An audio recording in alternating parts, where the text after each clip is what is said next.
definitely enjoying having all controls here, not having to turn around and mess with the tiller.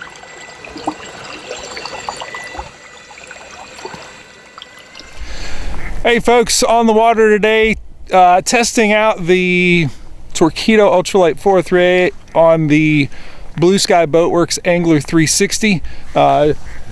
Jameson and I were out, what was it, back in December? I think so, yep. And we rigged something up that worked, but it wasn't all that clean. And what we had agreed to do is involve Trey Leach from Innovative Sportsman to create some parts that will just clean this up and make it function a little bit better with the existing steering on the Angler 360. So Trey, if you can just explain what we got here and what we're testing out and what hopefully we'll be able to offer the fishermen here pretty soon. Okay, what we've come up with is a plate that mounts to the back end of the Blue Sky that has the 4 bolt hole pattern for the new 403A mount. The plate, it just bolts right up. We try to make it as simple as possible for an easy install. And one of our biggest hurdles with the whole process was to still incorporate the raise feature that the 403 has. So hey, Brooks, do you mind just giving that a tug? Hop, jump up there and just give it a tug. Like you're raising the rudder. Which, we've actually hooked up to the existing motor lift.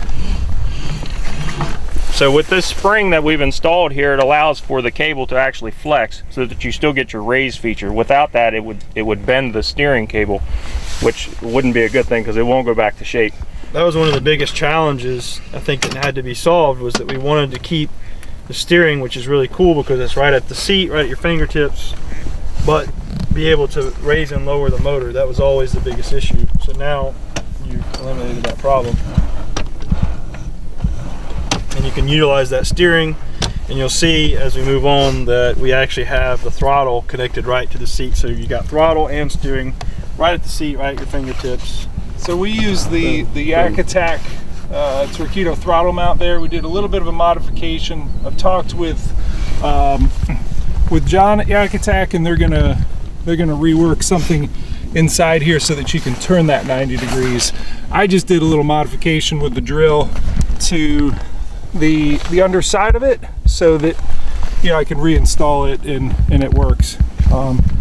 The other thing we did is I put the reverse lock here on the track here on the side, just like I have the Yak Attack Torqeedo throttle mount on the track on this side. I just undid this bolt and slid it in. I did the same thing here with the reverse lock guide.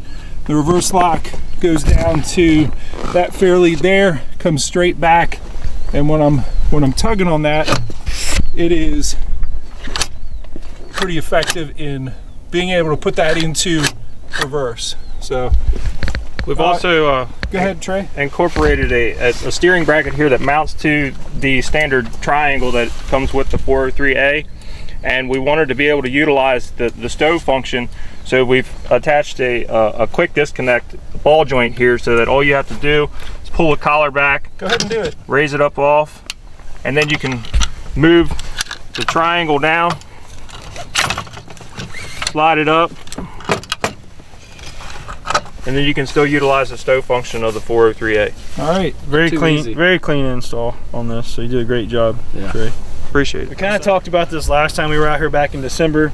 This is still the pre-production or prototype bracket, but I now have samples headed this way for Blue Sky to where you can be able to just simply add a motor mount if you already have the travel 1003 or are thinking about a travel 1003, which has some versatility to it because you can put it on a john boat, a Skidoo, or whatever you want. You can move it around really easily by just loosening it up, and it's just going to drop right on. This will actually mount on the front or the back of the frame of the Blue Sky, so you can have a bow mounted motor or a stern mounted motor. And I just offset it so that I don't have to remove my rudder.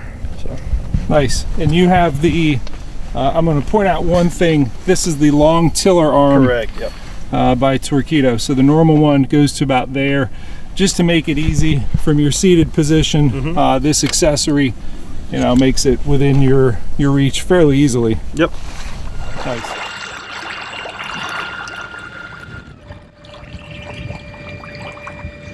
So It's nice having both the steering and the throttle right next to you, and on the opposite side here having the reverse lock. So far it's turning real good. It's certainly tightened up the steering. Before we had you know, what Jameson and I came up with had a little bit of slop to it. So the components that Trey has used have certainly, you know, given it less play and made it so it's certainly a more responsive setup here. I've had it for the morning and a little bit into the early afternoon now. I'm going to hand it over to these guys and see what they think of it, but I'm enjoying it, and I think they will too. Quite a bit of power back there.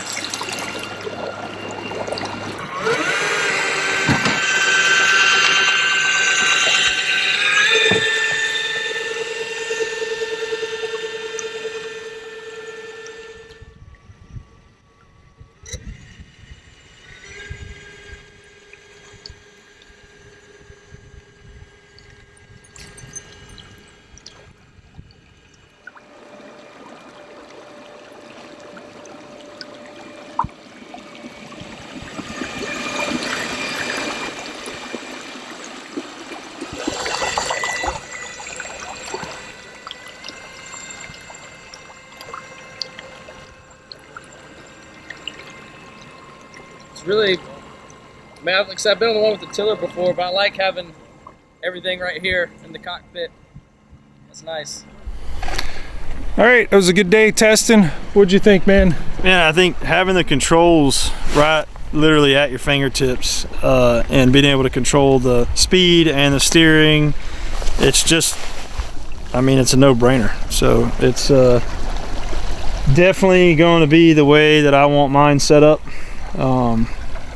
I love, like I said, just being able to control everything right there at your hand and your fingertips and not having to reach back to the tiller drive. I do like the fact that on the tiller drive, if I had, say, a John boat or something like that, I could take that Travel 1003 and move it around. So there's a little bit of an advantage to be able to just lift it off the transom and move it. So if that's what you're looking for, it's still a great option. So I think if you're looking for a semi-permanent mount, the Ultralight is going to be the way to go with this new mount that Trey's got worked up for sure.